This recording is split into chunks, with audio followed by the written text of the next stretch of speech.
एक बार फिर सार्थक हुए सुदर्शन के प्रयास। टोहाना के सेंट मैरी स्कूल के बाहर हुई हनुमान चालीसा और रामायण का जाप। स्कूल में प्रभु श्री राम और माता जानकी का उड़ाया गया था मजाक।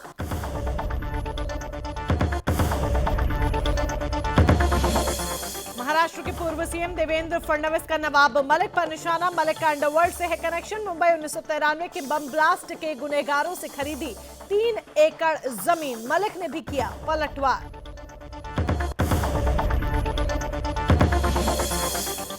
मिशनरी गर्ल्स हॉस्टल में चल रही थी धर्मांतरण की फैक्ट्री। हिंदू बच्चियों को बनाया जा रहा था ईसाई। एनसीपीसीआर ने छापा मारकर खोली पोल।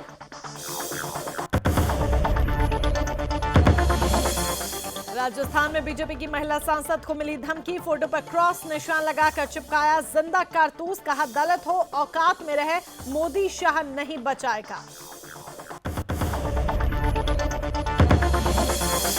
और सिंघू बॉर्डर पर एक और किसान की संदेहास्पद मौत। फांसी के फंदे पर लटका मिला शव। कृषि कानून के विरोध में धरने पर बैठा था किसान।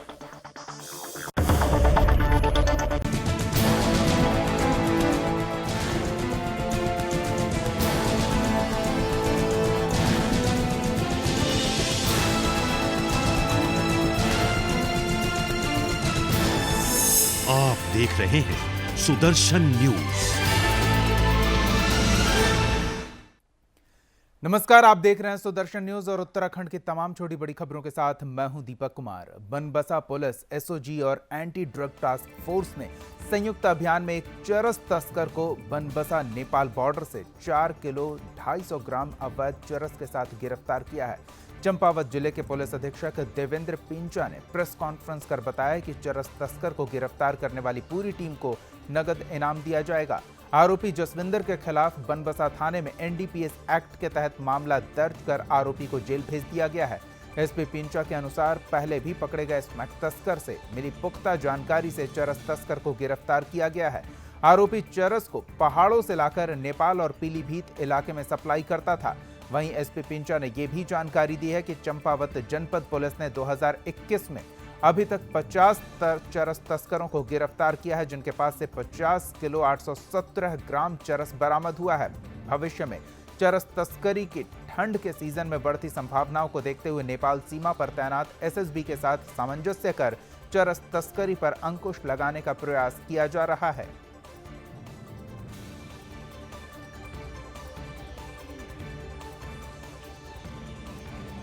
4 केजी के आसपास से चरस उससे बरामद की गई है। ये आरोपी जसविंदर सिंह, ये अमरिया पीलीभीत का रहने वाला है और ये पहाड़ की तरफ से ही चरस लेके आ रहा था। तो अभी जिसके तरफ से जहां से भी ये लेके आ रहा था उसको भी हम उसको वांटेड कर रहे हैं। साथ साथ में जो आरोपी पकड़ा गया है इसका भी और डिटेल में पूछताछ करके इसकी क्रिमिनल हिस्ट्री हम खंगालने का प्रयास कर रहे हैं। और इसके ऊपर चूंकि ये बड़ा अच्छा एक काम आज एसओजी और बनबसा पुलिस और एडीटीएफ ने किया, तो इसमें 2500 रुपए के इनाम की मेरी तरफ से। 21वें राज्य स्थापना दिवस के अवसर पर कैबिनेट मंत्री नई टिहरी के प्रताप इंटर कॉलेज के प्रांगण पहुंचे। प्रदेश के कैबिनेट मंत्री और जिले के प्रभारी मंत्री डॉक्टर हरक सिंह रावत ने राज्य स्थापना दिवस के कार्यक्रम में शामिल होते हुए प्रदेशवासियों को राज्य स्थापना दिवस की बधाई दी। प्रभारी मंत्री ने कहा कि अनुभव मिलना चाहिए क्योंकि हमारा युवा प्रदेश है। मुख्यमंत्री भी युवा हैं, हमारे पास अनुभव भी है और हमारे पास अनुभवी सतपाल महाराज अर्जुन कपूर हैं जो कई बार विधायक रहे हैं। मैं विपक्ष नेता रहा हूं, 40 साल का राजनीतिक अनुभव है। उन्होंने कहा कि उन उपनल कर्मचारियों का अच्छा निर्णय लिया है। लगभग 22,000 कर्मचारी हैं। उन्होंने कहा कि स्वरोजगार की योजना प्रदेश में संचालित की जा रही है जिससे बेरोजगारी को दूर किया जा सके और इसमें सरकार काफी हद तक सफल भी हुई है। कार्यक्रम प्रभारी मंत्री ने महिला स्वयं सहायता समूह द्वारा लगाए गए स्टॉल और विभागीय स्टॉलों का भी निरीक्षण किया और स्कूली बच्चों द्वारा रंगारंग कार्यक्रम का आयोजन किया गया। उत्तराखंड राज्य आंदोलनकारियों को भी प्रभारी मंत्री द्वारा सम्मानित किया गया।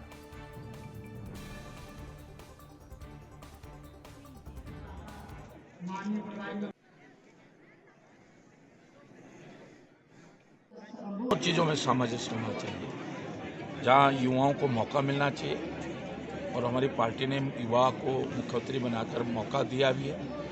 वही अनुभव भी जो देखिए, दोनों चीज़ों का तालमेल होता है। अनुभव और जोश, होश और जोश दोनों जब साथ होते हैं अनुभव और एक तरह से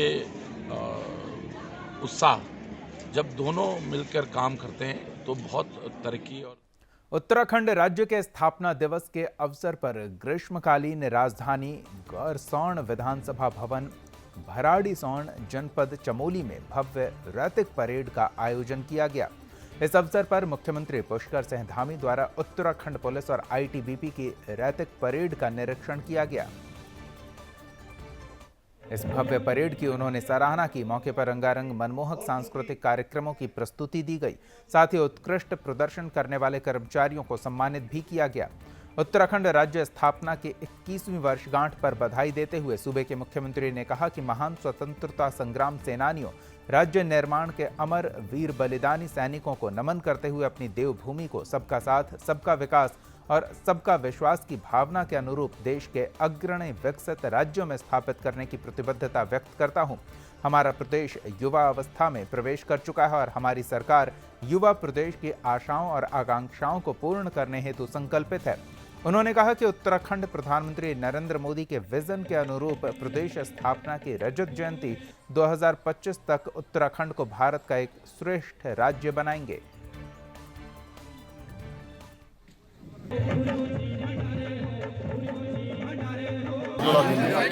मैं आज के दिन इस शुभ अवसर पर सभी प्रदेशवासियों को अपनी तरफ से बधाई देता हूँ, शुभकामनाएं देता हूँ। और उत्तराखंड राज्य जो हमारे शहीदों का सपना था, हमारे आंदोलनकारियों का सपना था, उसके अनुरूप हम इस राज्य का निर्माण करने के, इस राज्य को आगे बढ़ाने के लिए संकल्पबद्ध वचनबद्ध हैं। और माननीय प्रधानमंत्री जी ने हमारे राज्य के लिए विजन दिया है कि ये दशक जो हमारा तीसरा दशक है, 20 से 30 का दशक, ये उत्तराखंड का दशक होगा।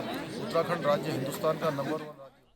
बद्रीनाथ विधानसभा के विधायक महेंद्र भट्ट ने राज्य स्थापना दिवस पर विकासखंड पोखरी में कोरोना काल में उत्कृष्ट कार्य करने पर 59 आशा कार्यकर्ताओं को सम्मानित किया।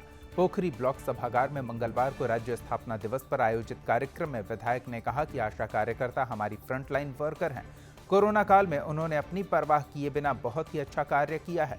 पूरे कोरोना काल में हमारी आशा कार्यकर्ता और स्वास्थ्य विभाग के लोग पूरी मेहनत के साथ इस संक्रामक बीमारी से लड़ने में लगे रहे, जिसका परिणाम यह रहा कि संक्रमण रोकने में हमें सफलता मिली है। वहीं आशा कार्यकर्ताओं का कहना है कि इससे पहले भी किसी सरकार ने उन्हें ऐसा सम्मान नहीं दिया। इस सम्मान के लिए उन्होंने विधायक महेंद्र भट्ट का आभार जताया।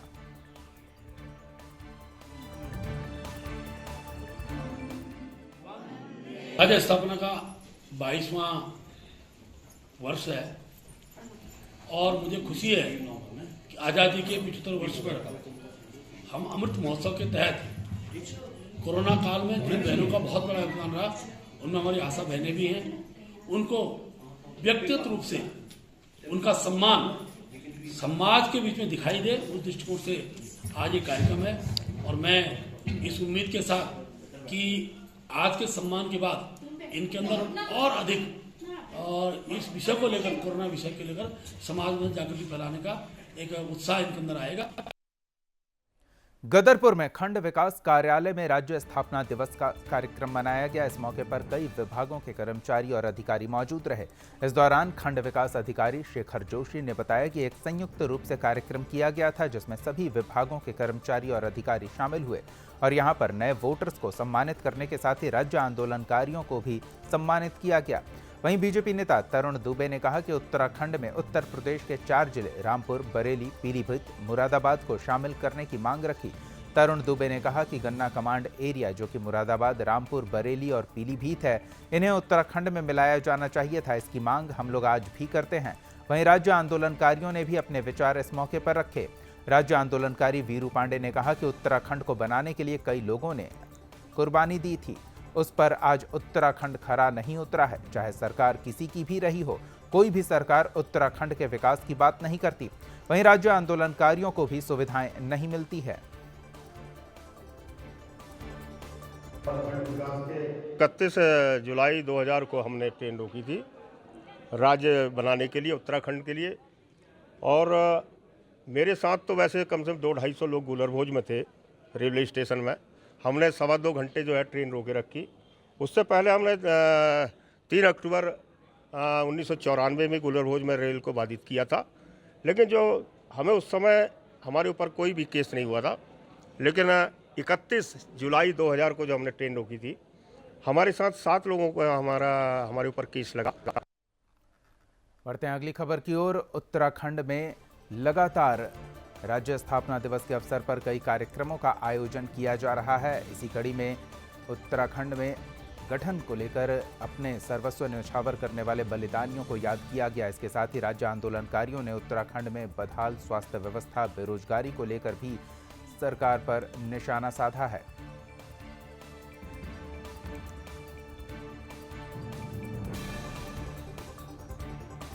डीजीपी हैं वो देहरादून में बैठ के तनख्वाह प्राप्त कर रहे हैं, क्या कभी वो पहाड़ों की ओर आए? अगर आज के वर्तमान डीजीपी की बात किया जाए तो वो उधम सिंह नगर रहे होंगे या देहरादून में अधिकतर रहे हैं। कितने समय आपने पहाड़ों की ओर दिया? कितने डॉक्टर्स ऐसे हैं जो पहाड़ों में अपनी सेवाएं दे रहे हैं? सबके सब चाह रहे हैं कि हम देहरादून बैठ जाएं। ये इसी व्यवस्था की लड़ाई हमारी लखनऊ में बैठी व्यवस्था के खिलाफ थी। आज वही लड़ाई हमारी देहरादून की वजह से। पहाड़ की राजधानी पहाड़ में आनी चाहिए। यहाँ पे हमारे जल जंगलों को, जमीनों को भी बेच दिया। अब इसको बचाने के लिए अब हम लोग लगे हुए हैं कि किस प्रकार से इसको बचाएं। एक वैसा ही आंदोलन हमें जैसे उत्तराखंड राज्य आंदोलन हुआ था, दोबारा से हम लोगों को अब ऐसा लगता है कि फिर से एक आंदोलन होगा।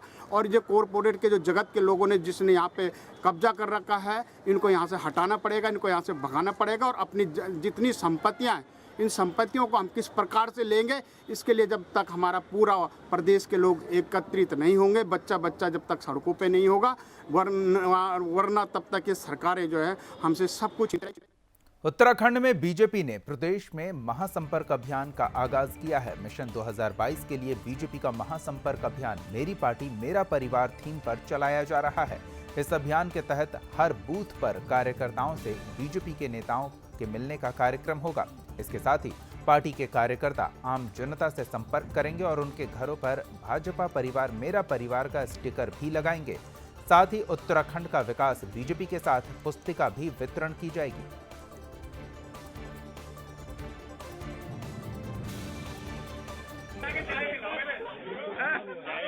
उसको 35 बूथों पर ये किट हमने भेजी है। आज से महाजनसंपर्क अभियान शुरू हो रहा है। इस कार्यक्रम में 2 लाख से ज्यादा कार्यकर्ता आज से और सप्ताह भर तक पूरी ताकत के साथ लगेंगे।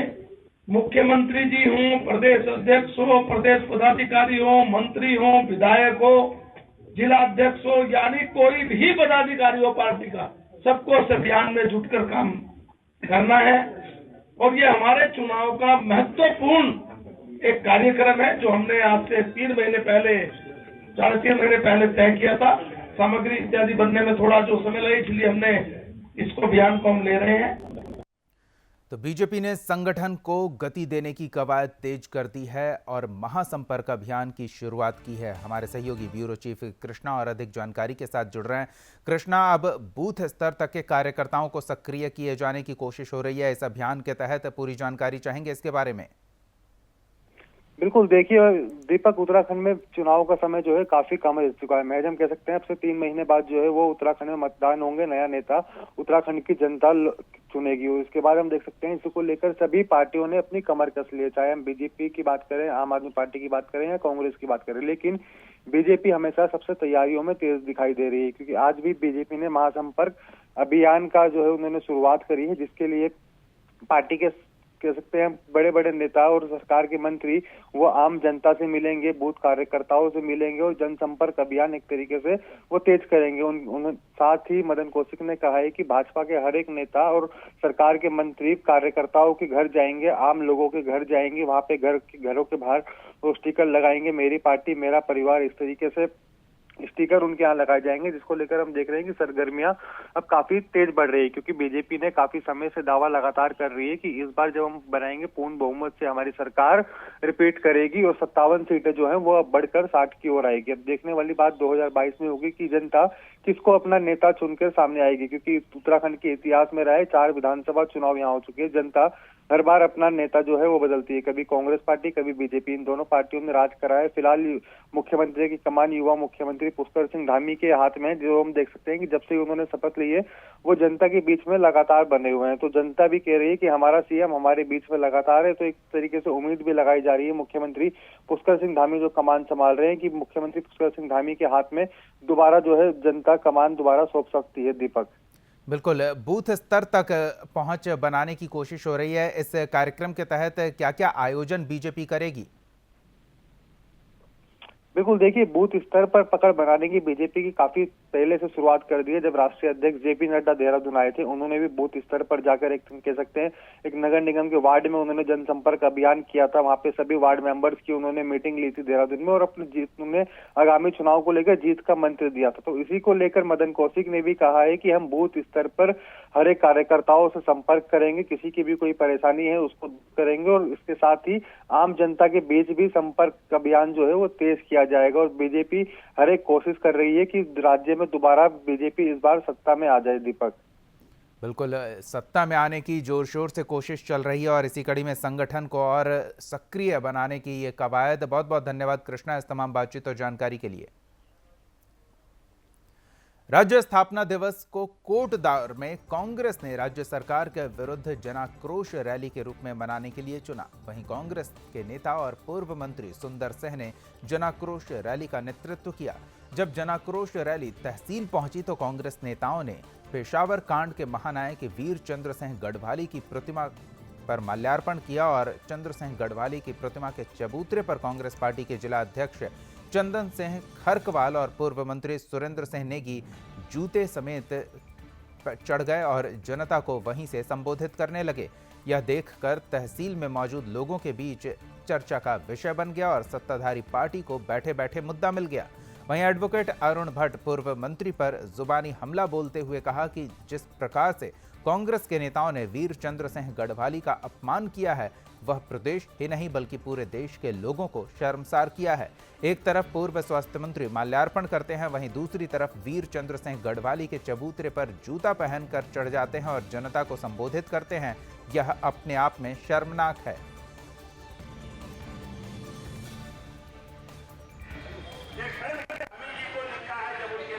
जहाँ तक चंद्र सिंह गढ़वाली जी का सवाल है, एक हमारे इस क्षेत्र के नहीं पूरे हिंदुस्तान के वीर नायक चंद्र सिंह गढ़वाली का जो आज अपमान इन्होंने किया है उससे पूरा हमारा कोटद्वार और पूरा उत्तराखंड सर्वसार हो रहा है।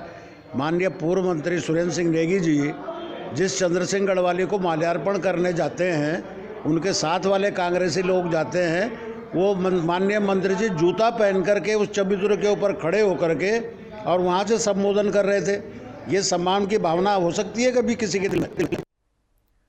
तो ये एक मुद्दा है और ये मुद्दा गर्माता दिख रहा है। बैठे बिठाए बीजेपी को मुद्दा मिल गया है। मसूरी में आम आदमी पार्टी के नेता कर्नल अजय कोठियाल द्वारा प्रेस कॉन्फ्रेंस कर सरकार के सामने 21 साल के 21 सवाल रखे गए। उन्होंने कहा कि 21 साल उत्तराखंड के निर्माण को हो गए हैं, लेकिन जो सपना बलिदानियों और आंदोलनकारियों ने देखा था वो पूरा नहीं हो पाया। 21 साल का जवान उत्तराखंड आज अपनी बदहाल अवस्था के लिए आंसू बहा रहा है। बलिदानियों और आंदोलनकारियों के उत्तराखंड को लेकर एक नए आंदोलन की जरूरत भी बताई। प्रदेश सरकार में व्याप्त भ्रष्टाचार के कारण महंगाई, बेरोजगारी, पहाड़ से पलायन बदस्तूर जारी है।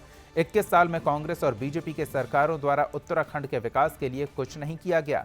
कर्नल अजय कोठियाल ने कहा कि उत्तराखंड हिमाचल राज्य है, हिमालयी राज्य है और उत्तराखंड खुद बिजली पैदा करता है, लेकिन उत्तराखंड की जनता को उनका हक नहीं मिल पा रहा। उन्होंने कहा कि आम आदमी पार्टी मुफ्त बिजली की बात नहीं कर रही, उत्तराखंड की जनता की हक की बात कर रही है। प्रदेश की जनता से आग्रह किया कि जिस तरीके से उन्होंने केदारनाथ का पुनः निर्माण किया है, वहीं प्रदेश के नौजवानों को मिलिट्री की ट्रेनिंग देकर उनको रोजगार के साधन उपलब्ध कराएं।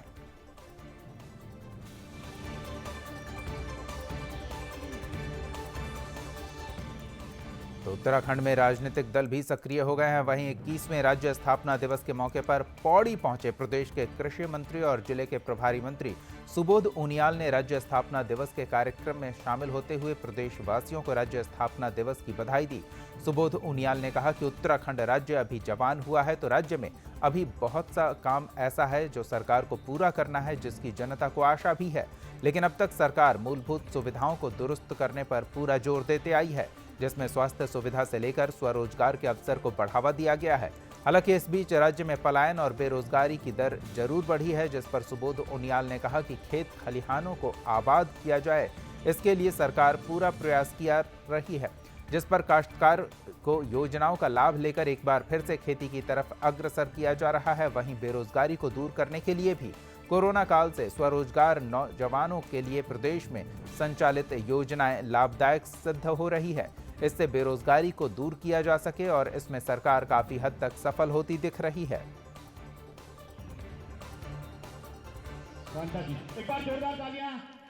गति थी उसमें, पलायन में, उसमें हमने काफ़ी रोकने का काम किया है। और आज मुझे तो खुशी है कि एग्रीकल्चर सेक्टर में जिस तरह से पिछले 5 वर्षों में हमारी सरकार ने काम करके यहाँ पर जो कोविड काल में जो लोग लौट के आए थे उनको भी काफ़ी लोगों को रोकने में हम सफल हुए। और तमाम ऐसी सरकार ने पॉलिसीज बनाई हैं जो नौजवानों को स्वरोजगार की ओर आकर्षित करती है, क्योंकि आज इस राज्य को स्वावलंबी बनाने के लिए आवश्यक है कि स्वरोजगार की संभावनाओं को बढ़ाया जाए। जब तक स्वरोजगार की संभावनाएं नहीं बढ़ेंगी तब तक राज्य स्वावलंबी नहीं हो सकता। और इसीलिए माननीय प्रधानमंत्री जी का ये संकल्प आत्मनिर्भर भारत, तो आत्मनिर्भर उत्तराखंड की ओर हम बढ़ रहे हैं ताकि ये राज्य ये आत्मनिर्भरता के साथ पूरे देश के अग्रणी राज्यों में खड़ा हो। इसके लिए हम लोग लगातार काम कर रहे हैं। राज्य स्थापना दिवस के अवसर पर कांग्रेस ने ऋषिकेश में जन जागरण पदयात्रा का आयोजन किया, जिसमें प्रदेश अध्यक्ष गणेश गोदियाल ने शिरकत की। पदयात्रा रेलवे रोड स्थित कांग्रेस भवन से शुरू होकर मुख्य बाजारों से घूमते हुए चंद्रेश्वर नगर पहुंची। इस दौरान प्रदेश अध्यक्ष का कार्यकर्ताओं ने फूलमालाओं से स्वागत किया। कांग्रेस पार्टी जिंदाबाद के नारे लगाए गए। इस मौके पर प्रदेश अध्यक्ष ने दावा किया कि विधानसभा चुनाव में कांग्रेस को बहुमत से जीत मिलेगी और आगामी 5 साल कांग्रेस उत्तराखंड का चहुमुखी विकास करेगी। इस दौरान प्रदेश अध्यक्ष ने इशारों में बीजेपी पर राज्य के साथ छलावा करने का आरोप लगाते हुए कांग्रेस की उपलब्धियां मीडिया को गिनाई।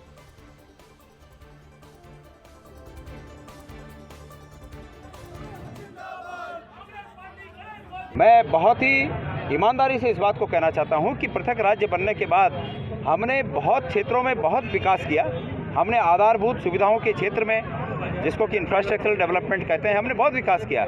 हमारे साथ जो अन्य राज्य अलग हुए थे पृथक रूप में, जिनका उसी समय निर्माण हुआ था, वो आज हमसे पीछे हैं। लेकिन ये सत्य है और इसको स्वीकार करना चाहिए कि हमारे शहीदों के जो सपने थे और राज्य आंदोलन के पीछे की जो भावना थी, वो भावना ये थी कि हम पलायन रोक सकें। आपका प्रश्न बहुत जायज है। राज्य स्थापना दिवस के पावन अवसर पर सितारगंज के रामलीला मैदान में आयोजित कार्यक्रम में पूर्व मुख्यमंत्री हरीश रावत ने पहुंचकर पूर्व सैनिकों आंदोलनकारियों को सम्मानित किया। जैसे ही हरीश रावत सितारगंज के रामलीला मैदान स्थित कार्यक्रम में पहुंचे, वहीं कार्यक्रम स्थल पर अपने नेता का इंतजार कर रही जनता के बीच पहुंचकर मुलाकात की। जब हरीश रावत जनता के बीच पहुंचे तो जनता ने हरीश रावत जिंदाबाद के नारे भी लगाए। कांग्रेस के वरिष्ठ नेताओं के साथ विधि विधान से वैदिक मंत्रोच्चार के साथ दीप प्रज्वलित किया गया। कार्यक्रम में पहुंचे पूर्व सैनिक और राज्य आंदोलनकारियों को सम्मानित किया गया। हरीश रावत ने कहा कि उत्तराखंड में आई आपदा से हुई तत्कालीन कांग्रेस सरकार ने मात्र 3 सालों में छुटकारा दिलाया। वहीं बीजेपी की सरकार पर निशाना साधते हुए कहा कि यह सरकार सिर्फ और सिर्फ एक जगत की सरकार है, पूंजीपतियों की सरकार है। यहां आम जनता का जीना दूभर हो चुका है। किसान सड़कों पर मर रहे हैं, युवा बेरोजगारी के कारण आत्महत्या कर रहे हैं, आम जनमानस महंगाई से त्रस्त है।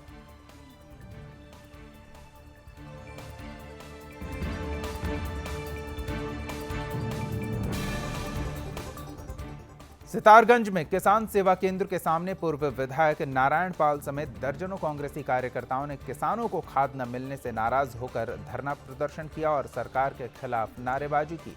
वहीं सितारगंज के किसान सेवा केंद्र पर किसानों की लंबी कतार लग रही है। बता दें कि इस समय गेहूं की बुआई शुरू हो चुकी है, जिसको देखते हुए क्षेत्र के किसान NPK और DAP खाद के लिए सरकारी सोसाइटी के चक्कर काट रहे हैं। सुबह 4 बजे से ही किसान सेवा केंद्र के सामने लंबी कतार में खड़े हो जाते हैं। इधर पुरुष किसानों को खाद न मिलने के चलते किसान की पत्नियां भी घर का कामकाज छोड़कर बड़ी संख्या में लाइन में खड़ी देखी जा सकती हैं, जिससे इस बात का पता चलता है कि किसान बुआई के लिए कितने परेशान हैं। वहीं महिलाओं का कहना है कि पहले कभी खाद खरीदने में इतनी परेशानी नहीं होती थी, इस बार काफ़ी परेशानी का सामना करना पड़ रहा है। समय बुआई का है, लेकिन बगैर खाद के गेहूं की फसल कैसे बोई जा सकती है, ये सोचकर किसान परेशान हैं।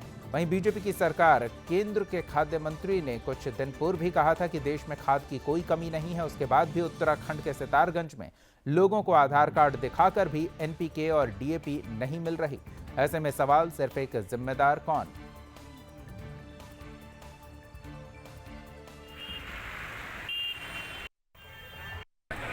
एक एक किसान घरों से आके यहाँ पर लाइन में लगे हैं, कोई व्यवस्था नहीं है। हम ये जिम्मेदार अधिकारियों से पूछना चाहते हैं कि आप जवाब दीजिए कि दिक्कत कहाँ है। हमारा लगता है पूरा सिस्टम ही खराब है। पहले जैसे नोटबंदी में लाइनें लगवा के लोगों को मार दिया, कभी यहाँ पे जीएसटी में लाइन लगाते हैं, कभी नोटबंदी में लगा देते हैं लाइन, कभी खाद की लाइन, कभी मंडी में जाते हैं वहाँ पे धान तुलाने के लिए लाइन, और रात को फिर ये कहा जाता है कि यहाँ नहीं है, ये बंद हो जाता है सेंटर। मैंने इफ़को के डायरेक्टर नॉमिनेट जो हैं भारत सरकार में, उनसे कल बात की थी और एसडीएम को भी मैंने बताया था। हम यहाँ कोई ज्ञापन देने नहीं आए हैं। अगर यही हाल रहा तो ये गोदाम का ताला तोड़ देंगे और किसान अपने आप ही फैसला कर लेगा। किसान को बर्बाद करने की भारतीय जनता पार्टी की साजिश है। जितने बिचौलिए हैं भारतीय जनता पार्टी के कार्यकर्ता हैं, और मंडी में इन्होंने लूटा, अब यूरिया के नाम पे, डीएपी के नाम पे ये लूट रहे हैं। 9 तारीख उत्तराखंड गठन का दिन, और इस अवसर पर पूरे राज्य में कई कार्यक्रमों का आयोजन हुआ। तो वहीं राज्य के मुख्यमंत्री ने जनता को 17 योजनाओं का तोहफा भी दिया। इस दिन विशेष से जुड़ी ये विशेष रिपोर्ट आपको दिखाते हैं।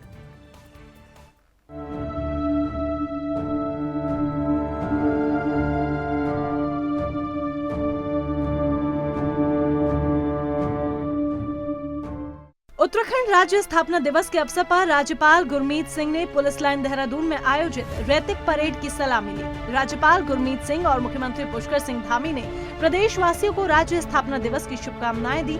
मुख्यमंत्री धामी ने कहा कि वे राज्य के सभी उन राज्य आंदोलनकारियों और बलिदानियों को नमन करते हैं जिन्होंने राज्य स्थापना के लिए अपना बलिदान दिया है।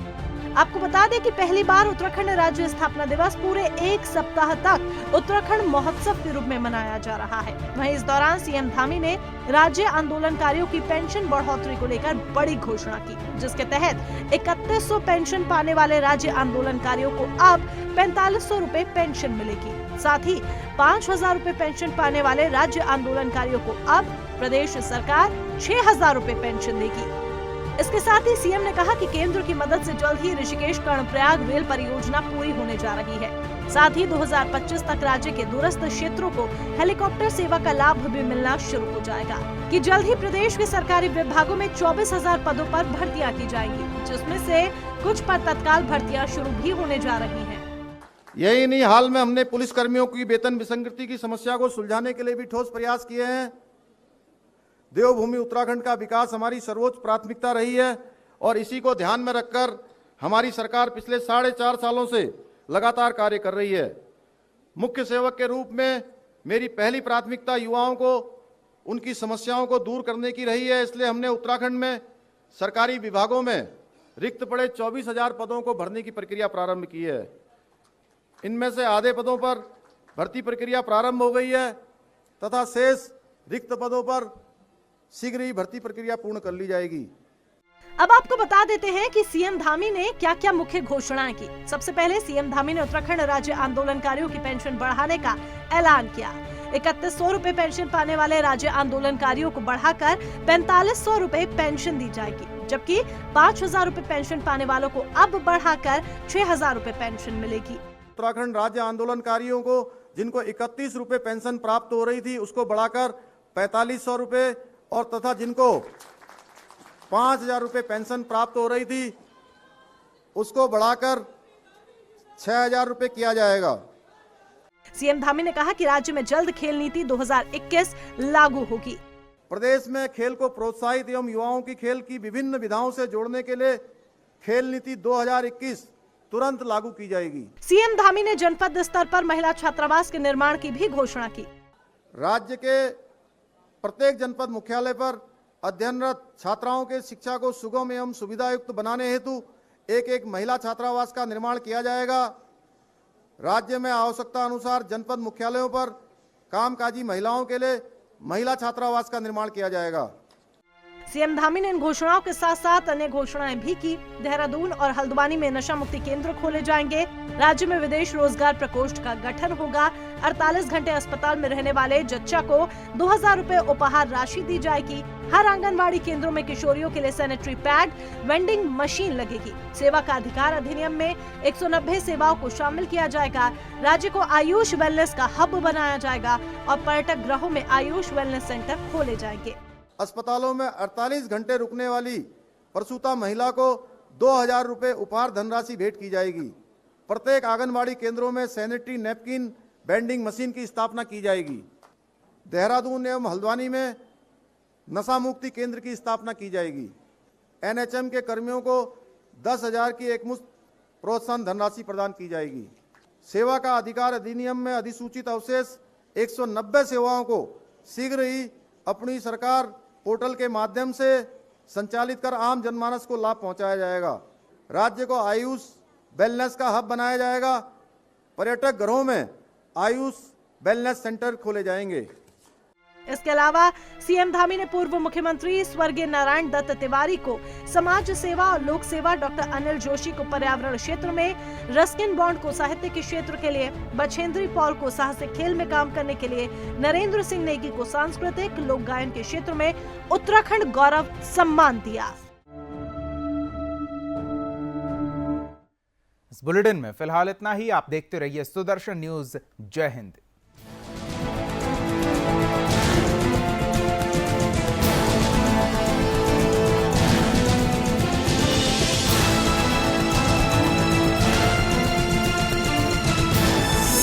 आप देख रहे हैं सुदर्शन न्यूज।